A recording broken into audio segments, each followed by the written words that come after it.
Hi hello my dear beautiful students, welcome to your favourite classes that is PIT. ఈరోజు మనము target సిరీస్కి సంబంధించిన motion in a plane chapter గురించి discuss చేయబోతున్నాం నాన్న. Okay right. సో ఈ టార్గెట్ సిరీస్ ఎవరికి యూజ్ అవుతుందనంటే, ఎవరైతే క్లాస్ 11th ఉండి బోర్డ్ ఎగ్జామ్కి ప్రిపేర్ అవుతున్నారో, క్లాస్ 12th ఉండి బోర్డ్ ఎగ్జామ్కి ప్రిపేర్ అవుతున్నారో వాళ్ళకు ఈ టార్గెట్ సిరీస్ అనేది 100% యూస్ఫుల్ అవుతుంది నాన్న. Okay right. అయితే ఈ టార్గెట్ సిరీస్ ఎన్ని డేస్ ఉంటుంది సార్ అంటే, ఇది మీకు 45 డేస్ అయితే ఉంటుంది. ఈ 45 డేస్ కనుక మీరు కంటిన్యూగా క్లాసెస్ చూస్తే 100% మీ బోర్డ్ ఎగ్జామ్ ఏదైతే టార్గెట్ ఉందో అది పక్కాగా మీరైతే రీచ్ అవ్వచ్చు నాన్న. ఓకేనా రైట్. అయితే ఈ టార్గెట్ సిరీస్లో మీరు కంప్లీట్ చాప్టర్ ఎక్స్ప్లెయిన్ చేస్తారా సార్ అంటే కాదు. సో ఈ టార్గెట్ సిరీస్లో గత 10 నుంచి 15 సంవత్సరాల ప్రీవియస్ ఇయర్ క్వశ్చన్స్ ఉంటాయి చూడండి. ఆ ప్రీవియస్ ఇయర్ క్వశ్చన్స్ని టార్గెట్ చేసుకొని ఈ టార్గెట్ సిరీస్లో అయితే ఎక్స్ప్లెయిన్ చేయడం జరుగుతుంది నాన్న. ఓకేనా రైట్. సో ఈ చాప్టర్లో మీకు 2 మార్క్స్కి సంబంధించినవి, 4 మార్క్స్కి సంబంధించినవి, 8 మార్క్స్కి సంబంధించిన క్వశ్చన్స్ ఉంటాయి కదా. రైట్. సో ఈరోజు మనము 2 మార్క్స్కి సంబంధించిన క్వశ్చన్స్ మాత్రమే డిస్కస్ చేయబోతున్నాం. ఓకేనా రైట్. సో ఈ motion in a plane chapter వచ్చేసి మీకైతే ఇంటర్మీడియట్ ఫస్ట్ ఇయర్లో ఉన్నది, అవునా. సో ఇప్పుడు మనం 2 మార్క్స్కి సంబంధించిన ఇంపార్టెంట్ క్వశ్చన్స్ అయితే డిస్కస్ చేద్దాం నాన్న. ఓకే చాలా చిన్న చాప్టర్, చాలా సింపుల్గా అంటే సింపుల్గా ఉంటాయి చూడండి. ఈరోజు ఓన్లీ మనం 2 మార్క్స్కి సంబంధించిన క్వశ్చన్స్ మాత్రమే డిస్కస్ చేయబోతున్నాము. మరీ ఎక్కువ క్వశ్చన్స్ కాదు, ఒక 5 క్వశ్చన్స్ అట్లా ఉన్నాయి. సో దాని గురించి డిస్కస్ చేస్తే ఆ 5లో నుంచి వెళ్ళి పక్కాగా ఒక క్వశ్చన్ అయితే వస్తుంది నాన్న. ఓకేనా రైట్. సో చూడండి, what is the acceleration of projectile at the top of its trajectory? ఓకేనా sorry, what is the acceleration of a projectile at the top of its trajectory? ఓకేనా రైట్. సో ఇక్కడ ఏంటి అని అంటే, సో ప్రొజెక్టైల్ అంటే ఏంటి, ఈ విధంగా పోతే దాన్ని మనం ప్రొజెక్టైల్ అని చెప్పేసి అయితే అంటాము, అవునా.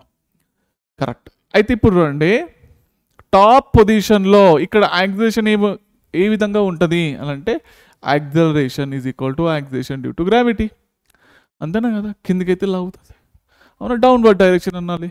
At the top of its trajectory acceleration is 9.8 m/s² కదా, జీ వాల్యూ అయితే అదే. The direction of acceleration is vertically downwards, అవునా. సో జస్ట్ ఈ ఒక్క లైను అంటే, ఈ 2 లైన్లు చూస్తే ఒకే లైన్ లెక్క అయితే కనిపిస్తుంది కదా. జస్ట్ ఆన్ నుంచి లీడ్ వరకు రాస్తే ఒక లైన్లో ఈ 2 పాయింట్స్ కూడా వచ్చేస్తాయి. కాబట్టి 2 మార్క్స్లో అంటే 2 మార్క్స్కి సంబంధించిన క్వశ్చన్లో ఒక 2 పాయింట్స్ రాస్తే సరిపోతాయి నాన్న. Okay next, 2 forces of magnitude 3 units and 5 units act at 60 degree with each other. ఒకటేమో 3 units, ఇంకోటేమో 5 units అయితే ఉంది. వీటి మధ్యలో యాంగిల్ వచ్చేసి 60 degree అయితే ఉంది. What is the magnitude of the resultant? Okay so దీని యొక్క మ్యాగ్నిట్యూడ్ మనము కనుక్కోవాలి. సో ఎట్లా కనుక్కుంటాము అని అంటే, √, ఓకే సో ఇది P అనుకోండి, ఇది Q అనుకోండి, ఓకేనా. ఇది P value, Q value. So అందరికి తెలుసు కదా ఫార్ములా ఏంటి నాన్న, √P² + Q² + 2PQ cos θ అనమాట. ఓకేనా. P² అంటే 3², నెక్స్ట్ Q² అంటే 5², 25 + 2 × 3 × 5 × cos 60 ఎంత నాన్న, 1/2, అవునా. సో ఇది పోయింది. 25 + 9 34, 34 + 5 3 15, అవునా.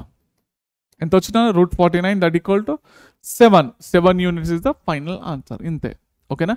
ఏంటంటే ఇక్కడ మీకు ఇది ఇచ్చిండు, యాంగిల్ ఇచ్చిండు కాబట్టి మ్యాగ్నిట్యూడ్ అనుకోవడానికి కోసం ఈ ఫార్ములా గుర్తుపెట్టుకుంటే సరిపోతుంది. ఓకేనా right. Next, when 2 right angled vectors of magnitude 7 units and 24 units. Right angle అని అంటే ఈ విధంగా ఉంటుంది.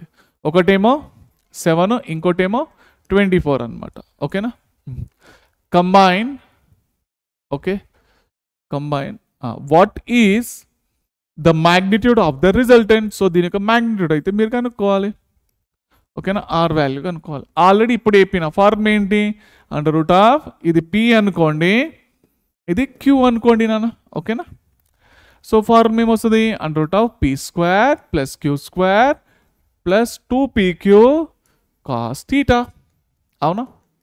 Under root of P square అంటే 7 స్క్వేర్ ఎంతనన్నా 49 plus Q square 24 whole square ఎంత 576.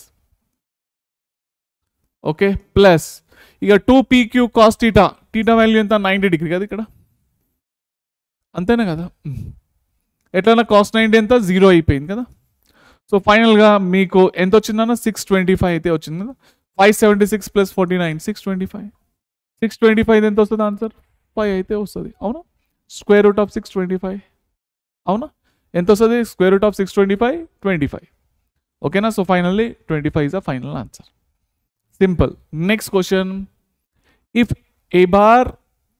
if magnitude of a bar plus b bar is equal to magnitude of a bar minus b bar, then what is the angle between a bar and b bar? ఓకేనా? So దీని యొక్క magnitude ఏమొస్తుంది అంటే, okay ఏమొస్తుంది అన్న రెండు వెక్టర్ది a square plus b square plus 2ab cos theta that equal to దీని ఏమొస్తుంది a minus b whole square formula apply చేయండి. ఓకేనా? A square plus b square minus 2ab cos theta. ఓకేనా? రోటో పోయింది, ఏ స్క్వేర్ పోయింది, బి స్క్వేర్ కూడా పోయింది. అవునా? సో దాన్ని ఇటు పంపిస్తే 4ab cos theta is equal to 0. అవునా కదా? అంటే cos theta is equal to 0 అంటే థీటా ఈక్వల్ టు ఎంత వస్తుందన్న 90 డిగ్రీ. ఓకేనా? థీటా వాల్యూ ఎంత వచ్చింది 90 డిగ్రీస్ ఆ ఫైనల్ ఆన్సర్. ఓకేనా? ఎవరైతే కాంపిటేటివ్ ఎగ్జామ్కి ప్రిపేర్ అయినారో వాళ్ళకైతే ఇది డెడ్ అంటే డెడ్ ఈజీ. ఎందుకంటే సో ఈ చాప్టర్లో ఎన్నో రకరకాల న్యూమరికల్స్ సాల్వ్ చేస్తున్నారు కదా. రైట్ సార్, నాకైతే తక్కువ టైం ఉన్నా సార్, ఈ 2 నెలల్లో నేను నేర్చుకుంటే కనుక మంచిగా నాకు మార్కులు వస్తాయి సార్ అంటే డెఫినెట్గా వస్తాయి నాన్న. ఓకేనా? మంచి మార్కులు వస్తాయి. ఓకే రైట్, చలో చూడండి. సో వీటి మధ్యలో యాంగిల్ ఎంత ఇప్పుడు 90 డిగ్రీస్ అని రాస్తే సరిపోతుంది. ఓకేనా? సో పి వాల్యూ అయితే ఇచ్చినాడో, నెక్స్ట్ క్యూ వాల్యూ అయితే ఇచ్చినాడో, find the magnitude of p bar plus q bar. Magnitude కనుక్కోవాలి. ఓకేనా? P bar plus q bar ఈ రెండింటిలో యాడ్ చేస్తే ఏమొస్తుంది నాన్న? ఓకే, ఐ క్యాప్లో యాడ్ చేసేయండి. 4 + 2 6, నెక్స్ట్ 4 + 4 8. అవునా? Next 14 + 10 24k. అవునా? మ్యాగ్నిట్యూడ్ ఎట్లా వేస్తాం నాన్న? మ్యాగ్నిట్యూడ్ అంటే ఇట్లా చేయాలి. ఓకేనా? అంటే రూట్లో పెట్టేసి ఐది కాన్స్టెంట్ హోల్ స్క్వేర్ ప్లస్ జేది కాన్స్టెంట్ హోల్ స్క్వేర్ ప్లస్ కేది కాన్స్టెంట్ హోల్ స్క్వేర్ అనమాట. 6 స్క్వేర్ 36, 8 స్క్వేర్ 64, 24 హోల్ స్క్వేర్ ఎంత 24 256 కదా. 546 అంతేనా కదా? అవునా? ఇంతకుముందు చేసినామా లేదా? 24 హోల్ స్క్వేర్ 576 ఒక్క నిమిషం 576. ఓకేనా? మెల్ల చేసుకోండి కదా నా 24 × 24. ఓకే, అది చేసుకుంటే అయిపోతుంది. అది పెద్ద ఇష్యూ కూడా కాదు. అవునా? రైట్. సో ఇవన్నీలో యాడ్ చేస్తే మీకు ఇక్కడైతే ఆల్రెడీ చేసింది ఉన్నది. ఎంత వచ్చింది? ఓకే, ఎంత వచ్చింది? 676 వచ్చింది అన్న. ఓకే, మీరు ఇవి అడిషనల్ మల్టిప్లికేషన్లు అయితే వస్తాయి కదా, ఇంట్లో అయితే పెద్ద ఇష్యూ అయితే ఏం లేదు. అవునా? చేసుకోండి. ఓకే, ఎక్కడికి వెళ్ళి మీకు ఒక ఐడియా ఉండాలి. ఇది చూడండి, మీరు ఇప్పటివరకు బుక్ ఓపెన్ చేయలేరు అంటే చిన్న పాయింట్స్ అయితే బై హార్ట్ అయితే చేయాలి. ఓకే, ఎందుకనంటే ఇక్కడ చూడండి కాంపిటేటివ్ ఎగ్జామ్కి ప్రిపేర్ అయ్యే వాళ్ళకు ఇది నథింగ్ అనమాట, అంతే. ఓకే, మీరు ఇప్పుడు కొత్తగా వచ్చినారు కాబట్టి మ్యాగ్నిట్యూడ్ అంటే ఏంటో తెలియదు. అవునా? డైరెక్షన్ అంటే ఏంటో తెలియదు. అవునా? ఒక స్కేలార్ ఏంటి, వెక్టార్ ఏంటి, అసలు బార్ ఎందుకు రాస్తున్నాం, క్యాప్ ఎందుకు రాస్తున్నాము. ఓకే, సో దీని గురించి ఐడియా లేదు కాబట్టి కొన్ని పాయింట్స్ అయితే ఖచ్చితంగా మీరైతే బై హార్ట్ అయితే చేయాలి. ఓకేనా? క్లియర్ అయినా? సో దీని ఆన్సర్ ఎంత వస్తుంది? 26 అయితే వస్తుంది. ఓకేనా? క్లియర్. నెక్స్ట్ ఏ వాల్యూ అయితే ఇచ్చిండో, what is the angle between vector a with x axis అంట. ఓకేనా? సో ఇక్కడ చూడండి ఏ వాల్యూ అయితే ఇచ్చినారు కదా, అంటే ఏం లేకుంటే 1 కదా. అవును కదా? అయితే చూడండి ఐ క్యాప్ అంటే ఇక్కడ ఉన్నది 1 ఎక్స్ యాక్సిస్లో అవుతుంది. జే క్యాప్ అంటే వై యాక్సిస్కి సంబంధించింది అన్నట్టు. ఓకేనా, ఇదేంటి, ఇదేమొస్తుంది, ఓకే, దీని యొక్క మ్యాగ్నిట్యూడ్ చేస్తే ఏమొస్తుంది, √p² + q² + 2pq cos θ, అంటే θ వాల్యూ 90 డిగ్రీ కదా. సో 1² + 1² √2, అంతేనా కదా. అవునా, మనం ఇప్పుడు ఏం కనుక్కోవాలి అని అంటే ఈ యాంగిల్ కనుక్కోవాలన్నట్టు, ఈ θ వాల్యూ కనుక్కోవాలి. ఓకే, ఆ θ వాల్యూ ఎట్లా కనుక్కుంటాము అని అంటే ఇగో tan θ. ఓకే, tan θ ఏంటి, అపోజిట్ బై అడ్జసెంట్. అపోజిట్లో 1 ఉన్నది, అడ్జసెంట్లో ఏమున్నది, 1 ఉన్నది. అవునా, సో ఫైనల్ ఏమొచ్చింది, 1 వచ్చింది. θ వాల్యూ ఎంత, 45 డిగ్రీస్ కదా. అవునా కదా, ట్యాన్లో 1 ఎప్పుడు వస్తుంది, 45 డిగ్రీసే కదా వచ్చింది. రైట్, సో మొత్తానికి అయితే వచ్చేసిందా, θ వాల్యూ ఎంత, 45 డిగ్రీస్. క్లియరేనా, అంటే ఇది ఏ అన్నట్టు, ఏ వాల్యూ ఎంత, √2, దీని యొక్క మ్యాగ్నిట్యూడ్ అన్నమాట. ఓకేనా, చలో next. The vertical component of vector is equal to horizontal component. అంటే vertical component of vector is equal to horizontal component. అంటే నేను ఇక్కడ ఏం తీసుకుంటున్నా, ఒక దీని యొక్క రిజల్టెంట్ ఏంది, r అని చెప్పేసి అయితే అనుకుందాము, ఈ రెండు వెక్టార్లది. ఓకేనా, ఇదేంది, ఇదేమనుకుందాము, యాంగిల్ θ అనుకుందామా. ఓకేనా, సో ఎక్కడైతే θ ఉంటుందో అనుకుని ఏముంటుంది అన్న, cos θ అయితే ఉంటుంది. ఎగ్జాక్ట్లీ 90 డిగ్రీస్లో ఏముంటుంది, sin θ అయితే ఉంటుంది. ఓకేనా, ఇక్కడ ఎక్కడైతే θ ఉంటుందో అనుకుని cos θ ఉంటుంది, ఎగ్జాక్ట్లీ 90 డిగ్రీస్లో sin θ అయితే ఉంటుంది వెక్టార్లో. ఓకేనా, రైట్. సో ఇప్పుడు ఏమన్నాడు, the vertical component of a vector is equal to, అంటే vertical component of a vector is equal to horizontal component r cos θ.